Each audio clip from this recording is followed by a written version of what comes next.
Hi, I'm Kelly Penny. I'm the Chief Financial Officer of Coppell ISD, and I'm going to be here today to give you some brief information regarding the bond election that's coming up on May the 11th on 2013.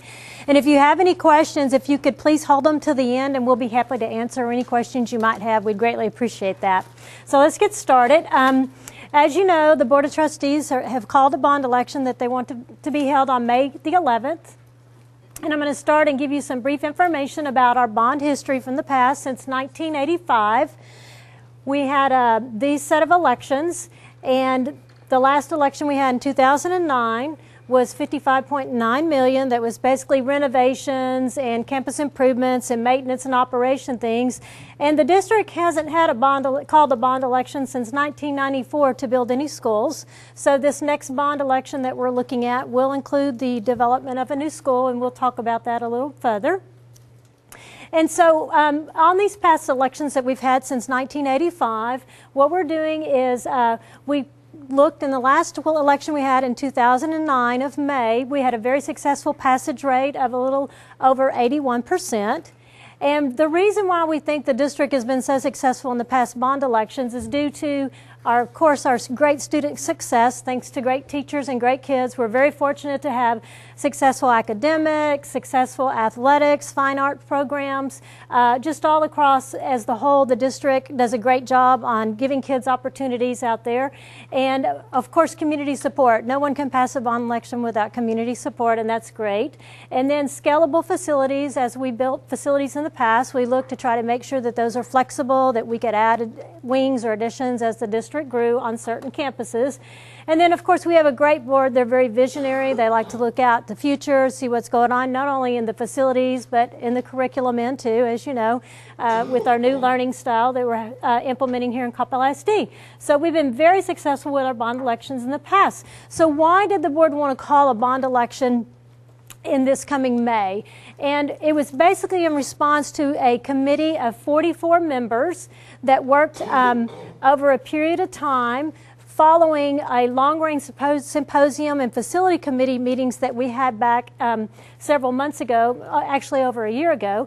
And the basic thing that came from that long-range committee planning was that there was a need for an elementary due to Valley Ranch. And you can tell we have right now in Valley Ranch, we have 600 plus kids. It is our largest campus that we have.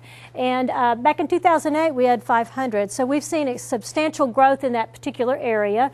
In Valley Ranch, we're busing 750 students out of Valley Ranch to different campuses.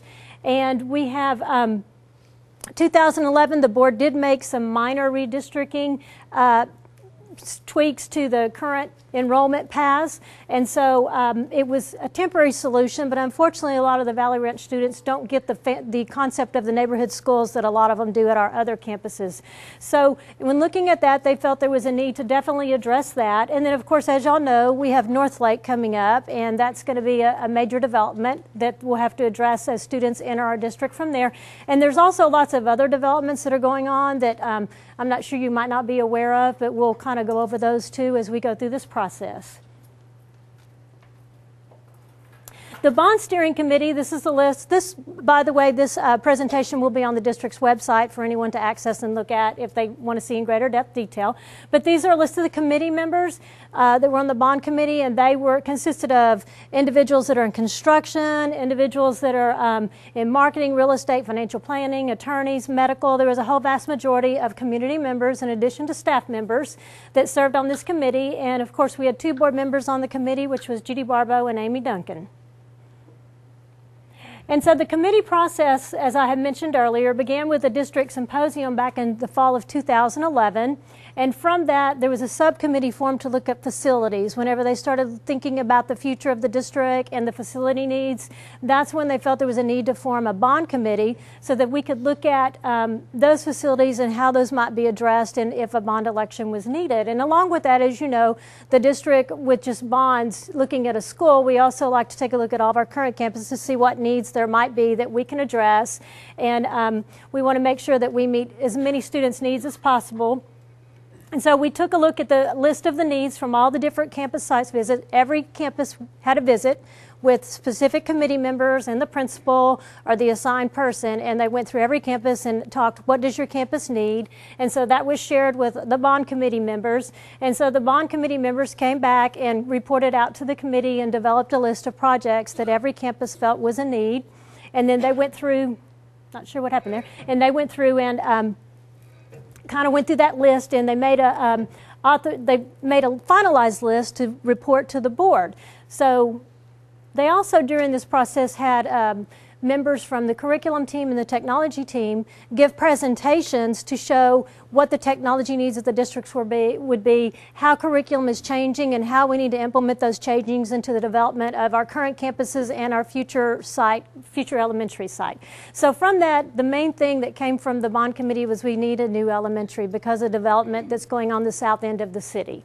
And of course, in the new elementary, the facilities, the equipment, technology, and the buses, the estimated cost that was presented to the board was $20,985,000. And this elementary, if you have not heard, it's going to be a very exciting net zero type elementary. It's not going to be just a campus. It's going to be a learning tool within itself. It's going to have lots of things and lots of opportunities for not only the students that attend this elementary, of course, assuming the bond passes, but for students across the district to make field trips to this particular campus and also engage and get an opportunity to use this campus as a learning tool also. And the second thing on the technology and infrastructure and equipment, this is the second part of the 7 different areas. Of course, as you know, technology changes daily. Fiber optic cables, we need to continually upgrade those with all the different changes that are going on in the technology world. And then just other exciting things like backup power systems, matching fund for the PTOs. I know this campus is very aware of those, as all campuses are, and it's a great opportunity to get some of this technology onto the campuses and utilize those wonderful PTO funds that the campus in the district receives. And then, of course, just computer upgrades and replacements, and that dollar amount is $12 million. And then, of course, campus safety and security. We're always concerned about our students' safety and security. And we have the campus entry solutions right now. We're going to be upgrading those, surveillance cameras, additions, card access, the exterior wall lightings, and the burglar alarm systems. Every campus will have some sort of upgrade to their current security.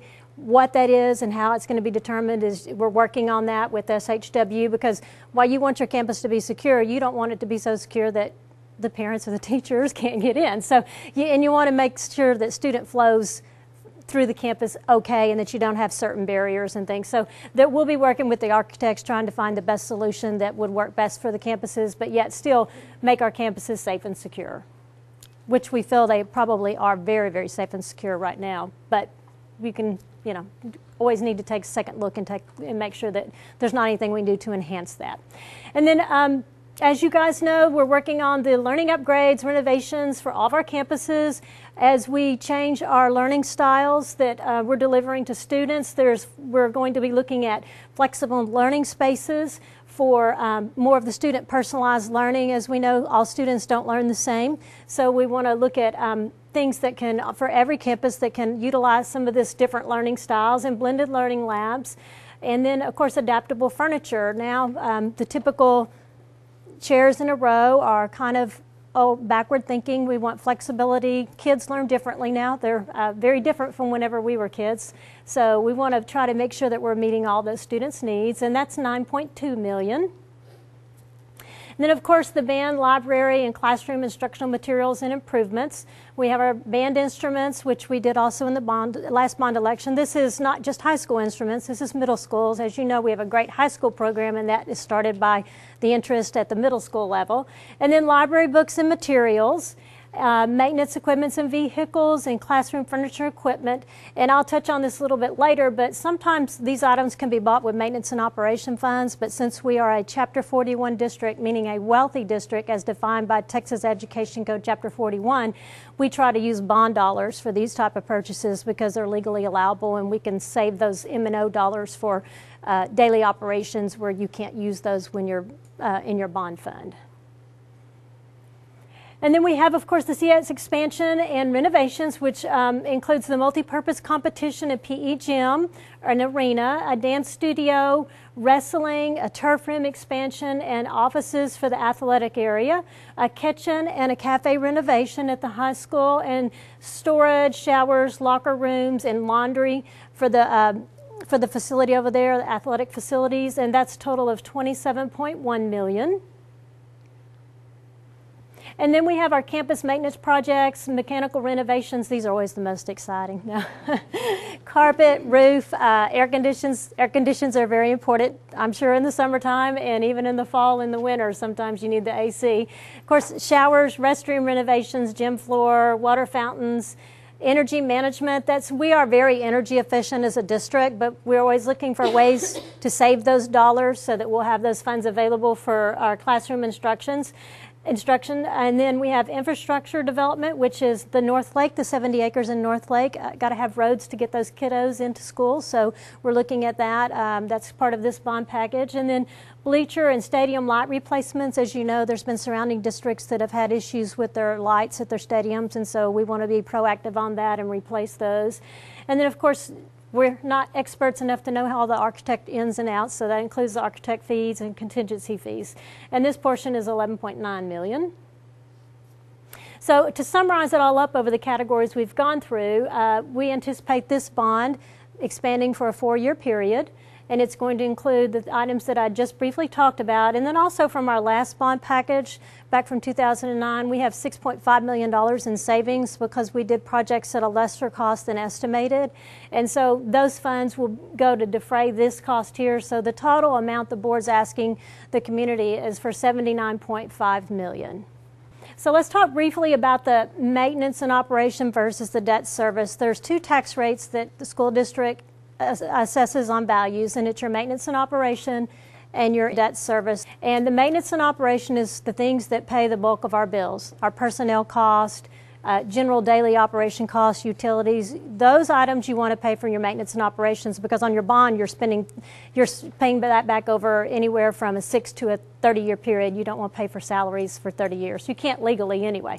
But of that personnel, 83.3%, of the budget, the M&O budget, 83.3% of our budget is personnel costs. Think about it. A school district, the bulk of our cost is teaching kids, and you do that through instructional personnel. And the good part about the 83%, while it does seem high, almost 74% of that is straight function 11, meaning direct contact with students either through classroom instruction or instructional aids. So the district does a great job on those costs to focus it where it needs to be, which is in the classroom. And that's the maintenance and operation. And of our M&O money, as I had mentioned, we are a wealthy district, so approximately 20.4% of our budget we send back to the state in recapture. And this number, it has decreased. If you look at the budget book, which is online on our website, you will notice this number has decreased over years. But what has happened is the state, and we do receive state aid, the state aid has dropped. So what you don't see is the state aid drops at the same time our recapture drops. So we're getting less money from the state, but we're also sending less money back. So while it looks like our recapture's dropped overall, it really hasn't. The net effect has been pretty much a wash. So the bond money from the debt service side that we repay the debt when we sell it, that's not subject to recapture. We get to keep every dollar, whereas the maintenance and operation, we get to keep only about 80 cents of that dollar because the other 20 cents goes back to the state. So that's why some of the items that the maintenance daily things like replacement of carpet or water fountains, you can pay out of maintenance and operation, but the district chooses to use the debt service fund and the bonds to do that because the fact that we get the most bang for our buck, dollar for dollar. And when we do repay that debt, we make sure that we structure it that we're not paying for a water fountain for 30 years. We have a specific debt schedule with set dates, and the same thing with technology. We pay that back within a set period of time, and all those items that we go through and sell, we structure the repayment of our debt so that we're not paying for an asset that has a 5-year life for 30 years. So we're very cognizant of that when we build our debt schedules. So how is this going to affect my school taxes? The maximum we anticipate the district's debt service tax rate increasing is just a hair over 6 pennies. That will not be in 1 year. It'll be in increments, and it'll be over a 2-year period. And we assumed this would be the worst case scenario. We used very conservative estimates when we did this assumptions with our financial advisors. Our assessed values, the good news, our assessed values have turned and started going back into a positive direction. They were negative over the last 3 to 4 years. So this last year, our assessed values increased. So as our assessed values increase, that makes this rate hopefully smaller. So assuming this happens and our assessed values come in stronger, we may not have to go that high. We really feel this is a worst case scenario. And then if you're 65 or older and you hold the homestead exemption, there's no impact to your tax rate. And you'll notice over here we did your home values. If you lived in Coppell, the different ranges, we assumed every person had an optional homestead exemption of $15,000. And so your annual increase, the average home in Coppell is a little over $276,000. So your monthly increase would be $13.29 at the 6-cent increase. And then your annual increase is $159.47. And as I've mentioned, that's not going to be 1 year that all your taxes would go up to 6 pennies. It will be over a couple of year period. So to summarize, how can you vote? These are the early voting days. And we have a list of the campuses, and notice Mockingbird is on the list on May 2nd from 7 to 9 p.m. And these are the other campuses, and this will be on the district's website. It is on the district's website for you to access and see. And please go vote. Exercise your right as a citizen and go vote. And then on Election Day, May 11th, this will be the locations where individuals can go and vote, and that's from 7 a.m. to 7 p.m. Great. I appreciate your time. If you'll notice at the bottom of this presentation, there's a link on our website that tells you where you can go, and it's www.coppellisd.com/bond2013. Also on our home webpage, there's links directly that can take you to this presentation, along with lots of other information regarding bond, FAQs. If you have a question, who you can contact, any type of information or questions that you might have regarding the bond. We want to address everyone's questions, so we make sure we provide good information so people can make informed decisions when they go to the polls. So, great. Well, I sure appreciate your time.